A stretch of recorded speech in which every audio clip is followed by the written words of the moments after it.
A paz do Senhor, meus queridos, sejam todos muito bem-vindos mais uma vez ao nosso canal. Estamos aqui mais uma vez para a nossa leitura, nossa Bíblia Sagrada, e vamos seguir nossa jornada até Apocalipse. Vamos ler hoje, então, o segundo livro de Crônicas, de 31 a 33. Vamos lá, então? Então vamos. Segundo livro das Crônicas, capítulo 31. A reforma feita por Ezequias. Acabando tudo isso, todos os israelitas que estavam ali saíram às cidades de Judá. Quebraram as estátuas, cortaram os postes da deusa Zerá e derrubaram os lugares altos e os altares em todo o território de Judá, de Benjamim, de Efraim e de Manassés, até que tudo estivesse destruído. Depois, todos os filhos de Israel voltaram para suas cidades, cada um para a sua propriedade. Ezequias estabeleceu os turnos dos sacerdotes e dos levitas, turno após turno, segundo o seu serviço, para os holocaustos e as ofertas pacíficas, para ministrarem e cantarem junto às portas dos arraiais do Senhor. A contribuição que o rei fazia dos seus bens era destinada para os holocaustos da manhã e os da tarde, e para os holocaustos dos sábados, das festas da lua nova e das festas fixas, como está escrito na lei do Senhor. Além disso, ordenou ao povo que morava em Jerusalém que contribuísse com a sua parte devida aos sacerdotes e aos levitas, para que esses pudessem dedicar-se à lei do Senhor.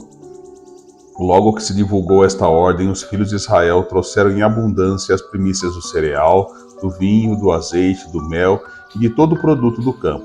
Trouxeram também em abundância os dízimos de tudo. Os filhos de Israel e de Judá, que moravam nas cidades de Judá, também trouxeram dízimos das vacas e das ovelhas, dízimos das coisas que foram consagradas ao Senhor, seu Deus, e fizeram montões e montões. No terceiro mês, começaram a fazer os primeiros montões e no sétimo mês acabaram. Quando Ezequias e os príncipes chegaram e viram aqueles montões, bendizeram o Senhor e o seu povo de Israel. Ezequias fez perguntas aos sacerdotes e aos levitas a respeito daqueles montões. Então o sumo sacerdote Azarias, da casa de Zadok, respondeu: Desde que o povo começou a trazer essas ofertas à casa do Senhor, temos comido e nos temos fartado delas, e ainda tem sobrado muita coisa, porque o Senhor abençoou o seu povo e esta grande quantidade é o que sobra. Então Ezequias ordenou que preparassem depósitos na casa do Senhor. Uma vez preparados, recolheram neles fielmente as ofertas, os dízimos e as coisas consagradas. Quem estava encarregado disto era Conanias, o levita, e Simei, o seu irmão, que era o seu auxiliar. Jeiel, Azarias, Naate, Azael, Jerimote, Josabade, Eliel, Ismaquias, Maate e Benaia eram supervisores sob direção de Conanias, e Simei, seu irmão, nomeados pelo rei Ezequias, e por Azarias, chefe da casa de Deus. O levita Coré, filho de Imna, e guarda do portão leste, estava encarregado das ofertas voluntárias trazidas para Deus, para distribuir as ofertas do Senhor e as coisas santíssimas. Debaixo das suas ordens estavam Éden, Miniamim, Jesua, Semaías, Amarias e Secanias, nas cidades dos sacerdotes, para com fidelidade distribuírem as porções aos seus irmãos, segundo os seus turnos, tanto aos pequenos como aos grandes. Faziam a distribuição aos que estavam registrados nas genealogias dos homens de 3 anos para cima e que entravam na casa do Senhor para a obra de cada dia pelo seu ministério nos seus cargos, segundo os seus turnos. O registro dos sacerdotes foi feito segundo as suas famílias, e dos levitas de 20 anos para cima foi feito segundo os cargos nos seus turnos. Deles foram registrados as crianças, as mulheres, os filhos e as filhas, uma grande multidão, porque com fidelidade se santificavam nas coisas sagradas. Dentre os sacerdotes, filhos de Arão, que moravam nos campos ao redor das suas cidades, havia em cada cidade homens que foram designados nominalmente para distribuir as porções de todo homem entre os sacerdotes e a todos os levitas que foram registrados. Foi isso o que Ezequias fez em todo o Judá. Fez o que era bom, reto e verdadeiro aos olhos do Senhor, seu Deus. Em toda a obra de Ezequias, realizou no serviço da casa de Deus, na lei e nos mandamentos. Para buscar o seu Deus, ele o fez de todo o coração e foi bem sucedido. Capítulo 32. Senaqueribe invade Judá. Depois dessas coisas e desta fidelidade, Senaqueribe, rei da Assíria, invadiu Judá e sitiou as cidades fortificadas com a intenção de conquistá-las. Quando Ezequias viu que Senaqueribe tinha vindo e estava resolvido a atacar Jerusalém, decidiu em consulta com seus oficiais e seus homens valentes tapar as fontes das águas que havia fora da cidade, e eles o ajudaram. Assim, muito povo se ajuntou e taparam todas as fontes, bem como o ribeiro que corria pelo meio da terra, pois diziam: porque viriam os reis da Síria e achariam tanta água por aqui? Ezequias se animou, restaurou a muralha da cidade e construiu torres sobre ela. Levantou também outra muralha por fora, fortificou Milo na cidade de Davi e fez armas e escudos em abundância. Pôs oficiais de guerra à frente do povo, reuniu-os na praça junto ao portão da cidade e lhes falou ao coração, dizendo: sejam fortes e corajosos, não tenham medo nem se assustem por causa do rei da Síria, nem por causa de toda a multidão que está com ele, porque conosco está alguém que é maior do que o que está com ele. Com ele está o braço de carne, mas conosco está o Senhor nosso Deus, para nos ajudar e para guerrear as nossas guerras. O povo se animou com as palavras de Ezequias, rei de Judá. O rei da Síria afronta Ezequias e o Senhor.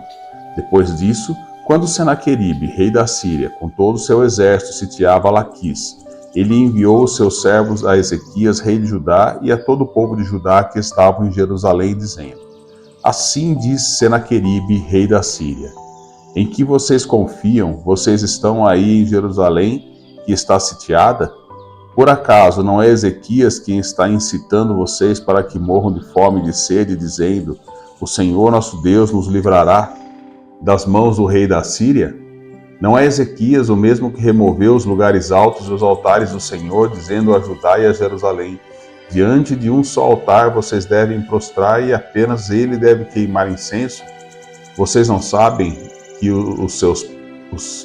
os meus pais fizemos todos os povos das outras terras? Será que os deuses das nações daquelas terras puderam de alguma forma livrar o seu país das minhas mãos? De todos os deuses daquelas nações que os meus pais destruíram, qual deles foi capaz de livrar o seu povo das minhas mãos?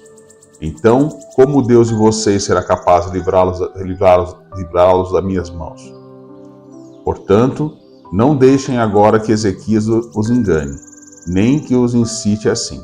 Não acreditem nele, porque nenhum Deus de nação alguma, nem de reino algum, foi capaz de livrar o seu povo das minhas mãos, nem das mãos dos meus pais.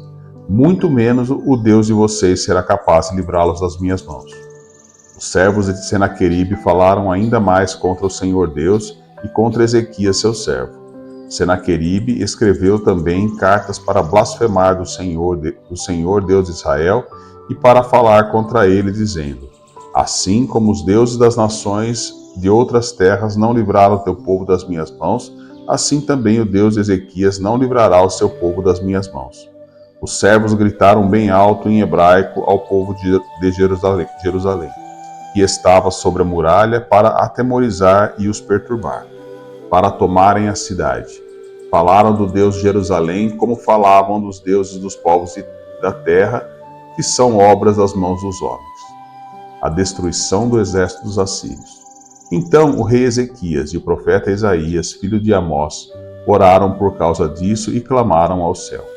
E o Senhor enviou um anjo que destruiu todos os homens valentes, os chefes e os príncipes do arraial do rei da Síria. E este, com o rosto coberto de vergonha, voltou para sua terra. Quando ele entrou no templo do seu Deus, os seus próprios filhos ali o mataram à espada. Assim o Senhor livrou Ezequias e os moradores de Jerusalém das mãos de Senaqueribe, rei da Síria, e das mãos de todos os inimigos, e lhes deu paz por todos os lados.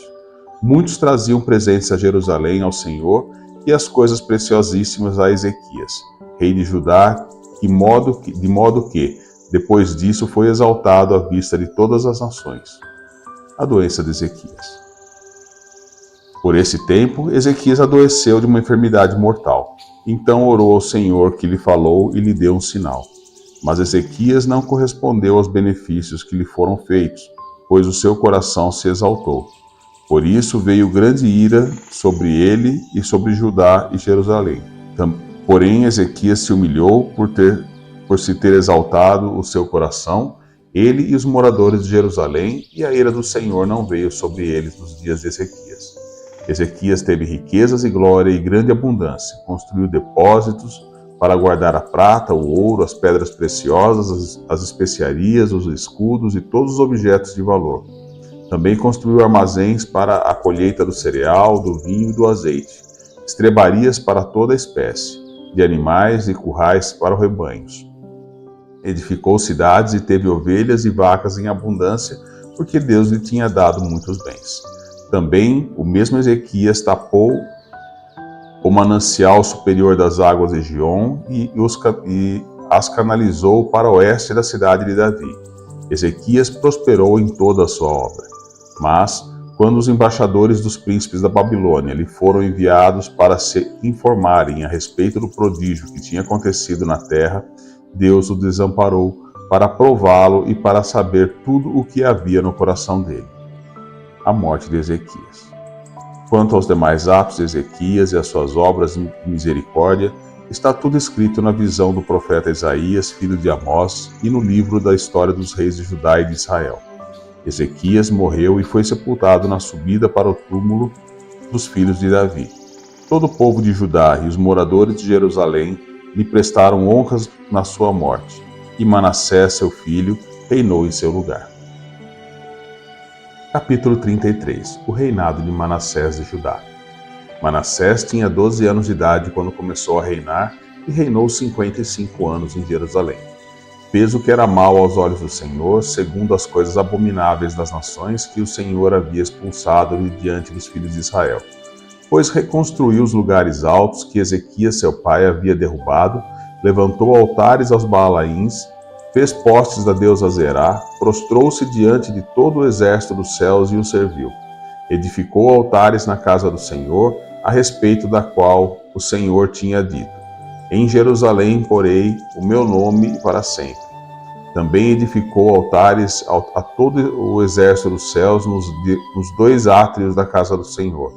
Ele queimou os seus filhos em sacrifício no vale de Ben-Hinom, adivinhava pelas nuvens, era agoureiro, praticava feitiçarias e tratava com médiuns e feiticeiros. Fazia continuamente o que era mal aos olhos do Senhor, para o provocar a ira. Também pôs a imagem de escultura do ídolo que tinha feito na casa de Deus, a respeito da qual Deus tinha dito a Davi e seu filho Salomão: nesse templo e em Jerusalém que escolhi de todas as tribos de Israel, porei o meu nome para sempre, e não removerei mais o pé de Israel da terra que destinei aos seus pais, desde que eles tenham cuidado de fazer tudo o que lhes tenho mandado, conforme toda a lei, os estatutos e os juízos dados por meio de Moisés. Manassés, de tal modo, levou o povo de Judá e os moradores de Jerusalém a andarem errantes e fizeram pior do que as nações que o Senhor tinha destruído de diante dos filhos de Israel. O cativeiro de Manassés e a sua oração. O Senhor falou a Manassés e ao seu povo, porém não lhe deram ouvidos. Por isso, o Senhor trouxe sobre ele os comandantes do exército do rei da Síria, que prenderam Manassés com ganchos, amarraram-no em correntes e o levaram para a Babilônia. Ele, angustiado, suplicou ao Senhor seu Deus e muito se humilhou diante de Deus e seus pais. Orou ao Senhor e o Senhor se tornou favorável para com ele, atendeu-lhe a súplica e fez voltar para Jerusalém ao seu reino.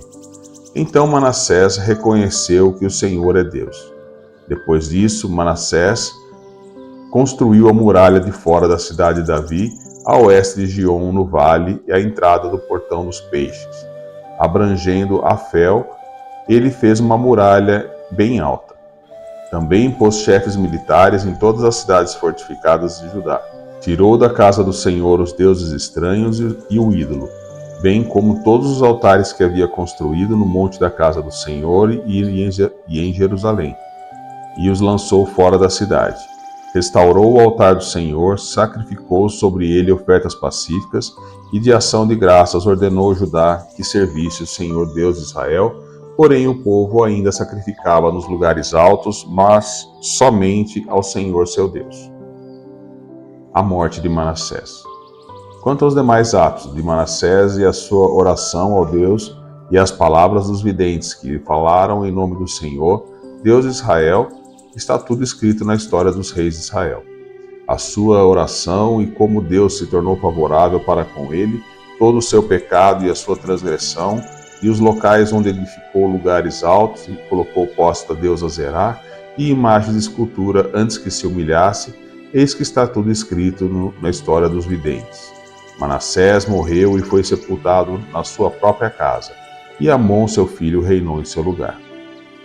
O reinado de Amon de Judá. Amon tinha 22 anos de idade quando começou a reinar e reinou 2 anos em Jerusalém.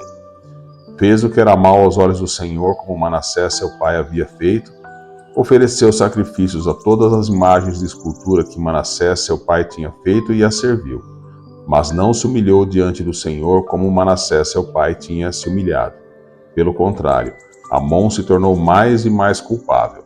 Os seus servos conspiraram contra ele e o mataram em sua própria casa.